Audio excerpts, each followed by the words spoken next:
I am the Tofu Golem. Please enjoy the video. You start by verifying prerequisites, Pycharm installed and a working Python 3 interpreter configured. Once done, open Pycharm and either create a new project or open an existing one. Make sure the project interpreter is set in settings so packages resolve. Next, create a Python file. Right-click the project folder, choose New, then Python file and name it. This puts a runnable script in the project tree. You've begun execution setup. The editor is ready for the next phase.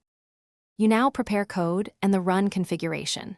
First, write or paste your Python code into the file and save it. Then open the run/debug configurations from the top right dropdown and create a new Python configuration. Set the script path to your file and confirm the working directory matches the project root. If you need arguments or environment variables, add them here. This ties the editor to an execution profile, so Pycharm knows exactly what to run and how. You execute the script using the green Run button or Shift plus F10 and watch output in the Run tool window. That's your immediate feedback. Once done, use the debug mode with breakpoints to step through code and inspect variables so you understand behavior.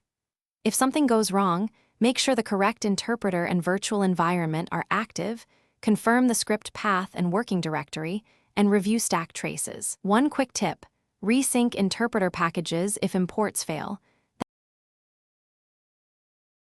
Thanks for watching. Consider subscribing if we helped you today.